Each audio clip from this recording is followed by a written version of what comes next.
जय जय श्री सीताराम, जय काशी विश्वनाथ की जय हो। आइए हम आगे श्रवण करते हैं।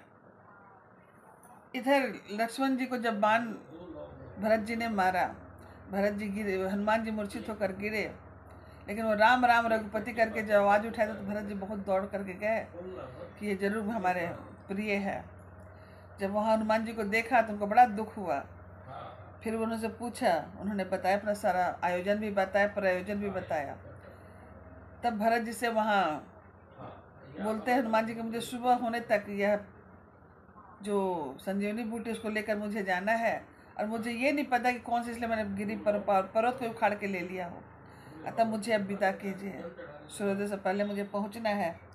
तब उन्होंने हाथ जोड़ करके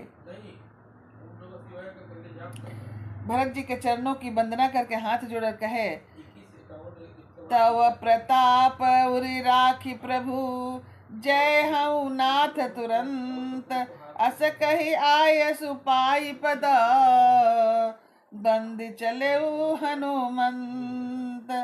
भरत बाहु बलशील गुना, प्रभु बिना प्रभु पद प्रीति अपार, मन महु जात सराहत, पुनि पुनि पवन कुमार। मतलब, हे नाथ, हे प्रभु, मैं आपका प्रताप हृदय में रखकर तुरंत चला जाऊंगा। ऐसा कहकर आज्ञा पाकर भरत जी ने चरणों की वंदना करके हनुमान जी को चले। भरत जी के बाहुबलशील सुंदर स्वभाव गुण और प्रभु के चरणों का पार प्रीति देख करके मन ही मन बार बार सराहना करते मारुति नंदन हनुमान चले जा रहे हैं।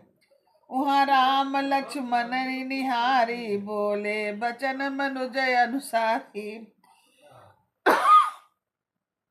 अर्धगति रही गति, कभी नहीं आए हूँ, राम उठायो न जोर लाय हूँ।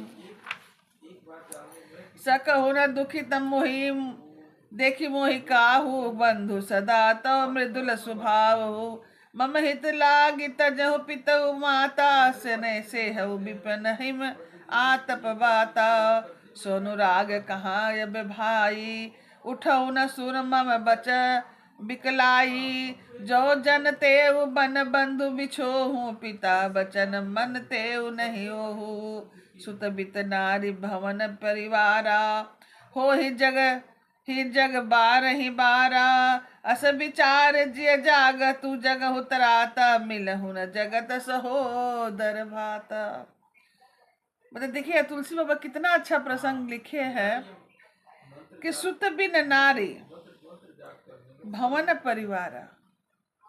देखिए अब परिवार का कहा जा रहा है, संयुक्त परिवार का कितना सुंदर परिभाषा है कि सुत बिन नारी भवन परिवारा, हो ही जाग जही जग बारहि बार।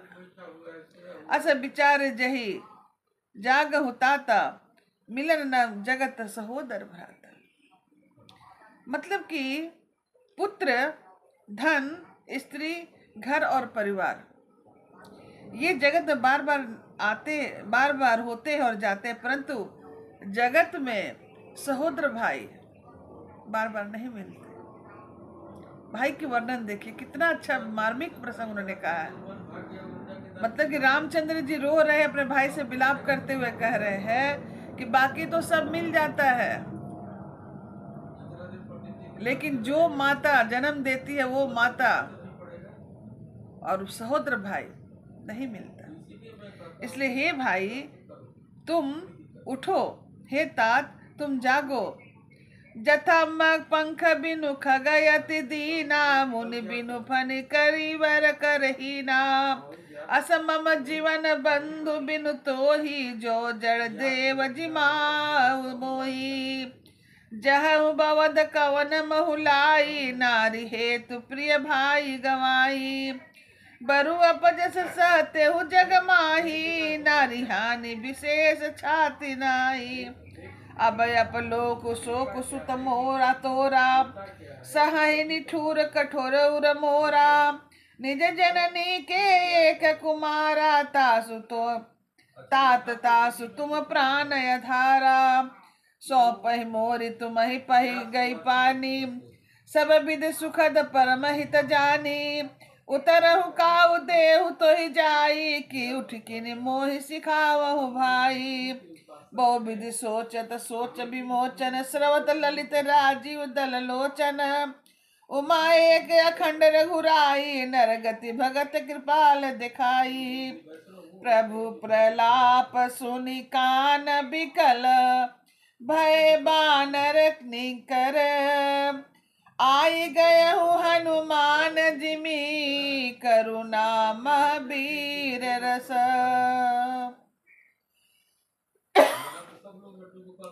मतलब भगवान श्री राम कहते हैं कि जैसे पंख बिना पक्षी, मणि बिना सर्प और सूंड बिना श्रेष्ठ हाथी अत्यंत दीन हो जाता है, उसी प्रकार हे भाई, यदि कहीं जड़ देव मुझे जीवित रखे तो तुम्हारे बिना मेरा जीवन ऐसा ही है। इसलिए हे प्रभु, हे बेटा भाई, स्त्री के लिए प्यारे भाई को खोकर मैं कौन सा मुख लेकर अवध में जाऊंगा। मैं जगत की बदनामी भले ही सह लेता कि राम मुझ में कुछ वीरता नहीं है जो स्त्री को खो बैठे हैं। स्त्री की हानि से इस हानि को देखकर कोई विशेष क्षति नहीं की थी। अब तो हे पुत्र, मेरा निष्ठुर और कठोर हृदय भी यह अपरजस और तुम्हारा सुख दोनों ही सहन करेगा। हे तात, तुम अपनी माता के एक ही पुत्र हो, उसके प्राणाधार हो। इस प्रकार सुख देने वाले परम हितकारी भगवान श्री राम हाथ जोड़ करके उत्तर दूंगा, हे भाई, तुम उठकर मेरे सिखाते हो, समझाते हो क्यों नहीं हो। सोचते सोचते छुड़ाने से श्री राम जी बहुत प्रकार से सोच रहे हैं और उनके कमल के पंखुड़ी के समान नेत्रों से विषाद के आंसुओं का जल बह रहा है। शिव जी कहते कि हे उमा, देखो श्री रघुनाथ जी एक अद्वितीय और अखंड वियोग रहित है, पर भक्तों पर कृपा करने वाले भगवान ने लीला करके मनुष्य की दशा दिखलाई है, क्योंकि वो नर अवतार में आकर के लीला कर रहे हो, भगवान विष्णु स्वयं है। तो मनुष्य क्या उस समय मनोस्थिति मनुकूल होती है, उसका उन्होंने लीला दिखाया है। क्योंकि ये तो निर्गुण रूप में भी है, लेकिन उन्होंने ये लीला दिखाया कि अगर एक भाई बीमार पड़ जाए या उसको दर्द हो या मृत्यु सैया पर पड़ा हो, तो बड़े भाई की क्या आहत मन होता है, उसका उन्होंने बहुत ही अच्छा वर्णन यहाँ पर लिखे तुलसी बाबा। और ये हकीकत भी है, लेकिन आजकल में इसका कोई कदर नहीं है। अगर एक बड़ा भाई या छोटा कोई भी हो, अगर रो रहा है भाई का, देखो दिखाया कर रहा है, ऐसा तो कभी पूछते नहीं है, अभी दिखावा कर रहे, रो करके दिखा रहे। आजकल के समय में सीधे साधे लोगों का जमाना ही नहीं है। मैं तो जहां तक देख रही हूँ या देखती भी, मेरे पर भी बीता है, बड़ा होना सबसे बड़ा पाप है। बड़ों का कद्र कोई नहीं करता है, इसीलिए भोग भोग भोग भोग भी नहीं लगाना चाहिए। लेकिन वो ये भूल जाते हैं कि चारों तरफ से अगर थक के आते हैं और अपने घर में जब घुसते हैं तो चौखट रूपी जो बड़ा होता है वही सब सहन करता है। हम दरवाजे पर पैर नहीं रखते, हम चौखट पर हिल करके अंदर जाते हैं।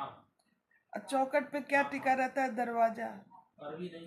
दरवाजा के अंदर क्या है? हमारा पूरा घर है, परिवार है, संसार है। उस चीज को हम देखे, समझे। अगर हमारा चौखट मजबूत रहेगा तो दरवाजा रूपी घर का सुरक्षा, परिवार को रक्षा करने वाला बड़ा मजबूत रहता है। अगर हमारे भाई बंधु सब एकजुट होकर के, अगर हम सम्मिलित होकर के रहते हैं, हमारा परिवार कभी नहीं टूट सकता। इसलिए इस चीज को आप लोग समझिए। थोड़ा देर के लिए मतभेद हो जाए, ठीक है, लेकिन मनभेद मत रखिए, या मनभेद भी रखिए तो मतभेद मत रखिए। हाँ, सब कोई कमाइए खाइए, लेकिन अगर कोई दिक्कत हो तो आप सब भाई बहन मिलकर के एकजुट हो जाइए। पैसे से ही दुनिया नहीं चलता, मोरल सपोर्ट भी बहुत जरूरी है।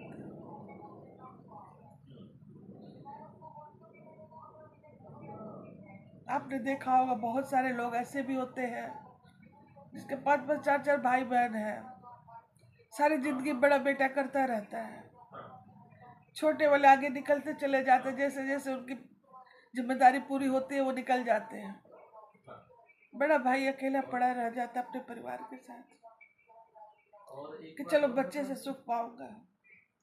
बच्चे भी बड़े हो तो वो भी अपने परिवार के साथ निकल जाते हैं, अंत में रह जाते हैं वो बूढ़े बूढ़े भाई भाई। अब बताइए अब उस उम्र में वो बूढ़े बूढ़े भाई भाभी लोग क्या कर पाएंगे? जो भाई लोग भी चले गए, बच्चे भी चले गए, वो बेचारे कहाँ जाएंगे? जो कमाया जो किया वो तो परिवार में कर दिए, अपने लिए कुछ सोचे नहीं। तब पता चलता है कि नहीं प्रभु है, तब अंत में थक हार करके प्रभु के शरण में जाते हैं लोग। तो वो चीज हम पहले ही क्यों ना करें? किसके लिए चोरी, किसके लिए हाय है, किसके लिए भाई से बेईमानी किया जाए, क्यों किया जाए?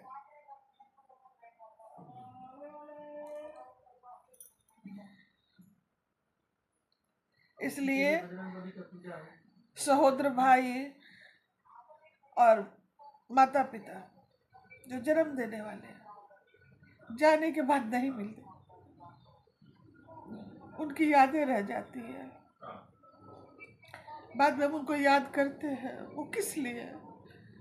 जब जीते जीते आपने उनको कुछ किया नहीं, मरने के बाद आप करते हो, ये तो दिखावटी है बेटे। इसलिए मैं कहती हूँ कि आप जितने दिन भी रहे, जैसे भी रहे, प्यार से रहिए, भाई भाई में प्यार बना रहे, एकजुट होइए, समय पड़े तो कभी कभी महीना 6 महीने पर मिले सब भाई बहन आपस में बातें कीजिए। इससे क्या होता है कि लगता है कि हाँ हमारा परिवार पूरा है।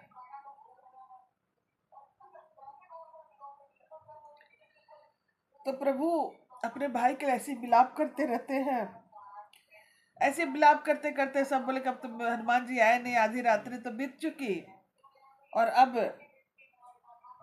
सूर्योदय होगा, तब तक तो मेरे भाई का जान चला जाएगा। मैं उस माँ से क्या कहूँगा जिनका एक ही लड़का था और मैं मेरे भाई अपनी पत्नी के चलते मैं राम जी के साथ भेजी थी कि उनके साथ रहना, तुम भाई के साथ, और तुम ही नहीं रहे तो अब मैं क्या बर्दाश्त, क्या मैं मुंह दिखाऊंगा वधपुरी में जा करके? ऐसे कर करके वो विलाप करते, तब तक किन्नर लोग हल्ला करते, करे आ गए आ गए आ गए, हनुमान जी आ गए। प्रभु बहुत प्रफुल्लित होते हैं, खुश होते हैं और आते हैं उनके पास। इस प्रकार इस प्रसंग को मैं वाणी विराम करती हूँ। कल मैं फिर आपसे मिलूंगी। जय जय श्री सीताराम, जय काशी विश्वनाथ की जय हो। और हाँ, आप लोग मुझे फीडबैक दिया कीजिए। मुझे तो किसी चीज की लालच नहीं है कि हाँ मुझे यूट्यूब में डालने मुझे कुछ ये होगा वो, मुझे इसका भी लालच नहीं। मुझे ये है कि मैं जो जानती हूँ मैं सोचती हूँ आप लोग साथ शेयर करूँ। ऐसे भी पंडित हो, ब्राह्मण हो, और आप लोग मुझे फीडबैक दें, मुझे बहुत खुशी होगी। शेयर कीजिए उसको, कमेंट कीजिए, कोई गलती हो तो उसको बताइए कि हाँ आंटी जी, माता जी ये गलत है यहाँ पर, या आप मुझे कुछ पूछिए तो मैं उसको बताऊँ भी आपको, हाँ यहाँ ये ऐसी चीज़ है। तभी तो हम एक दूसरे को पहचानेंगे। ठीक है, इस बाणी से मैं विराम कर रही हूँ। काशी विश्वनाथ की जय हो। जय जय श्री सीताराम जी हरि। माता रानी की कृपा बनी रहे। अब तो कुछ दिनों बाद 29 तारीख से नवरात्र शुरू हो रहा है। आशा करते कि बहन लोग तो धूमधाम से इसकी तैयारी कर रही होगी। वो इस बात की बहुत खुशी, साल में 2 बार नवरात्र जो सामूहिक रूप से मनाया जाता है, बाकी तो 5 तो गुप्त नवरात्रि भी है, तो उसको भी तैयारी किया जाए। जय जय श्री सीताराम जी। माता रानी कृपा बनी रहे। सर्व मंगल मांगल्य शिवे सर्वार्थ साधिके शरण्य त्र्यंबके गौरी नारायणी नमस्ते।